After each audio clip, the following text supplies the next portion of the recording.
अरे भाई, आज मैं आपको ले चलूंगा कर्नाटक की उन जगहों पर जहां रंग और खूबसूरती के पीछे छुपा है एक अनदेखा खतरा। कर्नाटक, संस्कृति, नेचर और रहस्यों की धरती। यहाँ की कुछ जगहें इतनी रंगीन हैं कि देखने में जन्नत लगती है, लेकिन इनके पीछे छुपा है डर और खतरा। आज मैं आपको बताऊंगा कर्नाटक की 7 सबसे रंगीन लेकिन खतरनाक जगहों के बारे में। हर जगह की अपनी कहानी है, अपना रहस्य है, कुछ ऐसे कि सुनकर आप हैरान रह जाओगे। तो सीट बेल्ट बांध लो, क्योंकि ये सफर रोमांचक भी है और थोड़ा डरावना भी। वीडियो को अंत तक देखना, क्योंकि आखिरी जगह आपके होश उड़ा देगी, गारंटी है। और हां, अगर ऐसी रहस्यमयी जानकारी पसंद है तो चैनल को सब्सक्राइब करना मत भूलना। चलो शुरू करते हैं ये खतरनाक सफर। सबसे पहले काबिनी नदी। कर्नाटक और केरल की सीमा पर बहती ये नदी जितनी खूबसूरत है उतनी ही रहस्यमयी भी। दूर दूर से लोग इसकी रंगीन वादियों और शांत पानी को देखने आते हैं, लेकिन इसकी असली कहानी बहुत कम लोग जानते हैं। गूगल पर फोटो देखोगे तो लगेगा बस यहीं जाना है। हर तस्वीर में काबिनी एक सपनों की दुनिया जैसी दिखती है। नीला पानी, हरे भरे जंगल और आसमान में उड़ते पक्षी। सोशल मीडिया पर लोग इसकी तारीफों के पुल बांधते नहीं थकते। चारों तरफ हरियाली, शांत पानी और उस पर पड़ती सूरज की किरणें जैसे कोई पेंटिंग। सुबह सुबह जब धुंध के बीच से सूरज निकलता है तो पूरा नजारा जादुई लगने लगता है। यहाँ की ताजगी और शांति आपको एक अलग ही दुनिया में ले जाती है, लेकिन इस खूबसूरती के पीछे छुपा है बड़ा खतरा। यहाँ की शांत सतह के नीचे कई अनदेखे रहस्य और खतरे छुपे हैं, जिनका अंदाजा बाहर से देखने पर नहीं लगता। काबिनी नदी जितनी शांत दिखती है उतनी है नहीं। इसकी गहराई और बहाव कई बार लोगों को धोखा दे देते हैं। यहाँ का पानी अचानक तेज हो सकता है और कई बार लोग इसकी चपेट में आ जाते हैं। यहाँ का मौसम पल में बदल जाता है। एक पल में शांत, दूसरे ही पल में बाढ़। बादल घिरते ही नदी का रंग और मिजाज दोनों बदल जाते हैं। कई बार मौसम विभाग भी इसकी चेतावनी समय पर नहीं दे पाता। मॉनसून में अचानक बाढ़ आ जाती है और कई टूरिस्ट तेज बहाव में फंस चुके हैं। कई बार लोग सेल्फी लेने के चक्कर में नदी के बहुत पास चले जाते हैं और फिर पानी का बहाव उन्हें संभलने का मौका नहीं देता। स्थानीय लोग मानते हैं कि ये नदी एक जीवित शक्ति है, खुश हो तो शांत, गुस्से में तबाही। यहाँ के लोग नदी की पूजा करते हैं और मानते हैं कि इसका मिजाज पल में बदल सकता है। कई कहानियां हैं जहां नदी ने गांवों को बचाया भी है और डुबोया भी। बोटिंग करते वक्त अचानक पानी का स्तर बढ़ जाए तो जान पर बन आती है। कई बार टूरिस्ट्स को रेस्क्यू करना पड़ा है, क्योंकि वे खतरे को हल्के में ले लेते हैं। यहाँ की नावें भी मौसम के हिसाब से चलती हैं। खतरा सिर्फ बाढ़ का नहीं, ये इलाका नागरहोल नेशनल पार्क से सटा है। यहाँ जंगल और नदी का मिलन होता है, जिससे यहाँ की वाइल्ड लाइफ और भी खास हो जाती है। हाथी, तेंदुए, मगरमच्छ कभी भी नदी किनारे आ सकते हैं। कई बार ये जानवर पानी पीने या शिकार की तलाश में नदी के पास आ जाते हैं और इंसानों के आमने सामने आना खतरनाक हो सकता है। कई बार जंगली जानवरों ने इंसानों पर हमला किया है, खासकर शाम के वक्त। इसलिए स्थानीय लोग सूर्यास्त के बाद नदी के पास जाने से बचते हैं। काबिनी की खूबसूरती एक जाल है, दूर से देखो, लेकिन ज्यादा करीब जाना खतरे से खाली नहीं। यहाँ की रहस्यमयी शांति और सुंदरता आपको आकर्षित करती है, लेकिन सुरक्षा सबसे जरूरी है। याद रखना, हर चमकती चीज सोना नहीं होती। काबिनी की शांति भी कभी तूफान बन सकती है। यहाँ की सुंदरता के साथ साथ इसके खतरों को भी समझना जरूरी है, तभी आप इस रहस्यमयी नदी का असली अनुभव ले सकते हैं। अगली जगह दोड्डा अल्दामारा, यानी बड़ा बरगद का पेड़। 400 साल पुराना, 3 एकड़ में फैला एक पेड़ जो जंगल जैसा लगता है। दिन में यहाँ की हरियाली और विशालता आपको दूसरी दुनिया में ले जाती है, लेकिन जैसे ही सूरज ढलता है माहौल बदल जाता है। हजारों लटकती जड़ें रात में डरावनी लगती हैं, जैसे कोई जाल या साए। असली खतरा यहाँ सांपों का बसेरा है। कोबरा और जहरीले सांप पेड़ की जड़ों में रहते हैं। स्थानीय लोग मानते हैं कि ये नागों का देवस्थान है और इच्छाधारी नाग की कहानियां भी प्रचलित हैं। शाम के बाद यहाँ रुकना मना है, सांप बाहर निकल आते हैं। कुछ लोग कहते हैं रात में यहाँ अजीब आवाजें आती हैं और परछाइयां दिखती हैं। दोड्डा अल्दामारा नेचुरल वंडर, लेकिन इसके नीचे छुपे रहस्य और खतरे को नजरअंदाज मत करना। अब चलते हैं गोकर्ण, कर्नाटक का फेमस टूरिस्ट स्पॉट जो अपनी खूबसूरती और रहस्यमयी कहानियों के लिए जाना जाता है।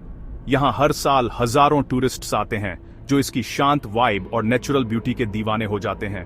ओम बीच, पैराडाइज बीच, हाफ मून बीच, सफेद रेत, नीला पानी, नारियल के पेड़ और हर तरफ एक रिलैक्सिंग माहौल। यहाँ के बीचेस पर वॉक करना, लहरों की आवाज सुनना और ताजी हवा में सांस लेना एक अलग ही अनुभव है। दिन में यहाँ सब कुछ परफेक्ट लगता है, सनबाथ, समंदर, कैफे और जादुई सनसेट।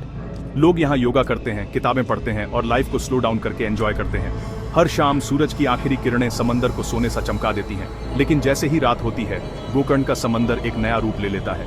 पानी में बायोल्यूमिनेसेंस, जैसे समंदर में तारे बिखरे हों, नीली रोशनी लहरों के साथ खेलती है। ये नजारा किसी जादू से कम नहीं लगता। लेकिन रात का गोकर्ण उतना ही रहस्यमयी और डरावना है। चांदनी में सुनसान बीच, अजीब सी खामोशी और रहस्यमयी परछाइयां, सब कुछ एक अलग ही कहानी बयां करता है। स्थानीय लोग कहते हैं रात में बीच पर अजीब परछाइयां घूमती हैं। आत्माओं की कहानियां आम हैं। कई बार लोगों ने अनजानी आवाजें और रहस्यमयी घटनाएं महसूस की हैं जो आज तक एक पहेली बनी हुई है। कुछ मछुआरे दावा करते हैं समंदर से औरत के गाने की आवाज आती है, जल परी की कहानी। ये आवाजें इतनी रहस्यमयी होती हैं कि कई बार लोग डर के मारे वापस लौट जाते हैं। ये आवाज लोगों को अपनी तरफ खींचती है और फिर कई बार लोग खुद को समंदर के पास खींचता हुआ महसूस करते हैं, जैसे कोई अदृश्य ताकत उन्हें बुला रही हो। प्रैक्टिकल खतरे भी हैं। रात में क्राइम, लूटपाट और समंदर की अनप्रेडिक्टेबल लहरें। पुलिस भी रात में पेट्रोलिंग करती है, लेकिन खतरा हमेशा बना रहता है। कई टूरिस्ट्स रात में समंदर में गए और वापस नहीं लौटे। उनकी कहानियां आज भी लोगों को डराती हैं और सतर्क रहने की चेतावनी देती हैं। गोकर्ण का चमकता बीच जितना खूबसूरत है, उतना ही खतरनाक भी। रात में अकेले मत जाना, क्योंकि यहाँ की रातें अपने साथ कई अनकही कहानियां और रहस्य लेकर आती हैं। अगली डेस्टिनेशन चन्नापटना, खिलौनों का शहर। बेंगलुरु और मैसूर के बीच बसा ये छोटा सा शहर अपनी अनोखी पहचान के लिए जाना जाता है। यहाँ की हवा में ही कुछ अलग है, जैसे हर गली, हर मोड़ पर बचपन की यादें बसी हों। यहाँ की गलियां रंग बिरंगे लकड़ी के खिलौनों से सजी रहती है। हर रंग, हर आकार। दुकानों की खिड़कियों में सजे ये खिलौने दूर दूर से लोगों को आकर्षित करते हैं। हर खिलौना जैसे अपनी एक कहानी कहता है। कोई हाथी, कोई घोड़ा, तो कोई छोटी सी गुड़िया। दिन में ये जगह बच्चों की कहानी जैसी लगती है। कारीगरों की मेहनत खिलौनों में जान डाल देती है। लकड़ी की खुशबू, रंगों की चमक और कारीगरों के हुनर का जादू सब मिलकर यहाँ की फिजा को खास बना देते हैं। बच्चे और बड़े सब यहाँ खिलौनों की दुनिया में खो जाते हैं। लेकिन शाम ढलते ही ये शहर एक अजीब खामोशी में डूब जाता है। दिन की चहल पहल अचानक थम जाती है और गलियां सुनसान हो जाती हैं। खिलौनों की दुनिया जैसे एक पल में ठहर जाती है। बंद दुकानों के पीछे हजारों खिलौने, ऐसा लगता है जैसे अंधेरे में आपको घूर रहे हों। खिलौनों की मुस्कान भी रात के सन्नाटे में रहस्यमयी लगने लगती है, मानो वे अपनी कहानियां सुनाने को बेताब हों। कुछ लोगों का कहना है रात में गलियों से गुजरते हुए किसी के चलने या खिलौने गिरने की आवाज आती है। कई बार तो लगता है जैसे कोई छाया आपके पीछे पीछे चल रही हो या कोई खिलौना अचानक हिल गया हो। एक कहानी मशहूर है, एक पुराने कारीगर की आत्मा अब भी रात में खिलौने बनाती है। कहते हैं उसकी यादें और उसका हुनर इन गलियों में आज भी जिंदा है और उसकी आत्मा हर रात अपने अधूरे खिलौनों को पूरा करती है। मॉडर्न खिलौनों की वजह से कई दुकानें बंद हो गई हैं। इन बंद दुकानों में एक अजीब उदासी है।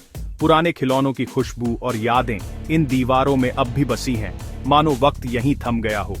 दिन में सपनों की दुनिया, रात में भूली बिसरी याद। चन्नापटना की खामोशी बेचैन कर सकती है। यहाँ का हर कोना, हर खिलौना अपने अतीत की कहानी कहता है, कभी खुशी, कभी तन्हाई। यहाँ के रंग आपको खुश करेंगे, लेकिन शाम की खामोशी में छुपा है एक अनकहा रहस्य। चन्नापटना की गलियों में घूमते हुए आप महसूस करेंगे कि हर खिलौना, हर दुकान, हर बंद दरवाजा सबके पास सुनाने के लिए अपनी एक अनसुनी दास्तान है। अब चलते हैं बादलों के ऊपर। कोडाचाद्री हिल्स, ट्रेकर्स और नेचर लवर्स के लिए जन्नत। हरे भरे पहाड़, घने जंगल, झरने। चोटी पर पहुंचो तो चारों तरफ बादल, जैसे किसी और लोक में आ गए हों। सनसेट के वक्त आसमान में हजारों रंग, नारंगी, गुलाबी, बैंगनी, लेकिन ये जन्नत उतनी ही खतरनाक भी है। मौसम पल में बदलता है, धूप से अचानक बारिश, रास्ते फिसलन भरे और खतरनाक, घना कोहरा, विजिबिलिटी जीरो, ट्रेकर्स रास्ता भटक जाते हैं। जंगल में खो जाना मतलब बाहर निकलना लगभग नामुमकिन। यहाँ जंगली भैंसा, तेंदुआ, जहरीले सांप, रात में चलना सीधा खतरा। स्थानीय लोग मानते हैं पहाड़ों में अलौकिक शक्तियां हैं। रात में अजीब आवाजें, रोशनी के गोले, कोड़ा चादरी की खूबसूरती आपको बुलाएगी, लेकिन यहाँ की एक गलती आपकी आखिरी हो सकती है। अब चलते हैं बन्नेरघट्टा नेशनल पार्क, एडवेंचर और खतरे का घर। यहाँ जंगल सफारी, शेर, बाघ, भालू, हाथी सब अपने नेचुरल हैबिटेट में। बटरफ्लाई पार्क में हजारों रंग बिरंगी तितलियां, नेचर का जादू, लेकिन जहां जंगली जानवर वहां खतरा। कई बार गुस्साए हाथियों ने सफारी गाड़ियों पर हमला किया है। शेर, बाघ भी कभी कभी आक्रामक हो जाते हैं। एक गलती और आप शिकार बन सकते हैं। कुछ लोग नियम तोड़कर खतरनाक इलाकों में चले जाते हैं, कई कभी वापस नहीं लौटे। आसपास के गांवों में भी तेंदुए हाथी रात में घुस आते हैं, इंसानों पर हमले हुए। फॉरेस पिंसान डुंडो मन्नान। बन्नेरघट्टा रोमांचक है, लेकिन यहां लापरवाही जानलेवा हो सकती है। नियम मानो, जानवरों का सम्मान करो, क्योंकि यहां हर कोने में खतरा छुपा है। अब आते हैं लिस्ट की सबसे चौंकाने वाली जगह, Hampi, UNESCO world heritage site, Vijayanagara साम्राज्य की राजधानी, खंडहरों का विशाल शहर, मंदिर, महल, पत्थर के रथ, हर पत्थर एक कहानी कहता है। सनराइज सनसेट में ये खंडहर सुनहरे हो जाते हैं, फोटोग्राफर्स के लिए स्वर्ग। लेकिन रात में ये जगह डरावनी और रहस्यमयी हो जाती है। स्थानीय लोग मानते हैं यहाँ आत्माएं भटकती हैं। रात में तलवारों के टकराने, घोड़ों के हिनहिनाने की आवाजें आती हैं। महानवमी डिब्बा और रानी का स्नानागार, इन जगहों की डरावनी कहानियां मशहूर हैं। रात में यहाँ चलना खतरनाक, चट्टानों, सांपों, बिच्छुओं का डर। गार्ड्स भी शाम होते ही टूरिस्ट्स को बाहर निकाल देते हैं। हम्पी का इतिहास सुनहरा है, लेकिन रात की खामोशी में छुपा है डर और रहस्य। तो ये थी कर्नाटक की 7 सबसे रंगीन लेकिन खतरनाक जगहें। देखा आपने, खूबसूरती के पीछे छुपा है डर और रहस्य। काबिनी की बाढ़ से लेकर हम्पी के खंडहरों तक हर जगह की अपनी कहानी है। अगर वीडियो पसंद आया हो तो लाइक, शेयर और चैनल को सब्सक्राइब जरूर करें। अब सवाल, क्या आप ऐसी जगहों पर रात में अकेले जाने की हिम्मत करेंगे? जवाब नीचे कमेंट में बताना, और मिलते हैं अगले वीडियो में। तब तक के लिए बाय।